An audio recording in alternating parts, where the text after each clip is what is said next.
लोकतंत्र में चुनाव में हार जीत होती रही है, हम लोग चुनाव से जुड़े रहे हैं, ये कोई नई बात नहीं है, नई घटना नहीं है। लेकिन लोकतंत्र की बुनियाद में है वोट। सबको वोट देने का, स्वतंत्र होकर वोट देने का अधिकार होना चाहिए। स्वतंत्र भारत के इतिहास में पहली बार ऐसा हुआ है जब समाज का जो गरीब तबका है उसका वोट खरीद लिया गया। ऐसा कभी नहीं हुआ। मैं बहुत जिम्मेवारी से कह रहा हूं, 75 साल के देश के इतिहास में ऐसा कभी नहीं हुआ कि सरकार ने गरीब तबके के करोड़ों वोट 10-10 हजार रुपए में खरीदा है, 5.5 रुपया दैनिक के हिसाब से। ये साधारण बात नहीं है। आपकी जानकारी के लिए बता दूं, भारत उन चंद देशों में है जहां आजादी के बाद पहले दिन से यूनिवर्सल वोटिंग का राइट है कि गरीब से गरीब आदमी भी, अनपढ़ हो, पढ़ा लिखा हो, किसी वर्ग का हो, किसी जाति किसी धर्म का हो, उसको वोट देने का अधिकार है।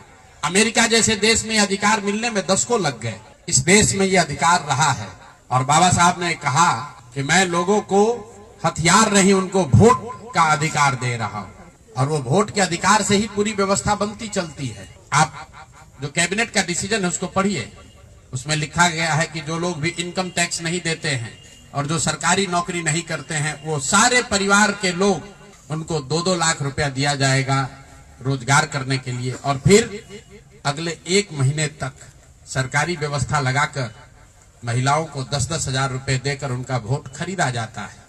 उनके पीछे सरकार की व्यवस्था लगती है, वो पैसा लेकर बदल ना जाए।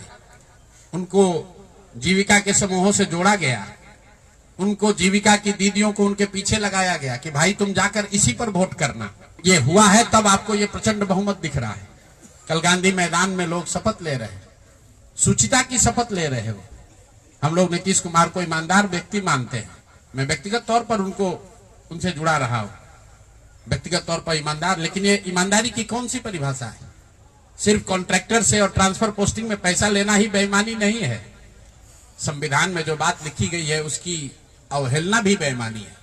और ये सिर्फ बिहार का मसला नहीं है, पूरे देश के लोगों को ये बताना चाहता हूं, ये बिहार के चुनाव के परिणाम आप इसको गंभीरता से लीजिए। ये जनसुराज का मामला नहीं है।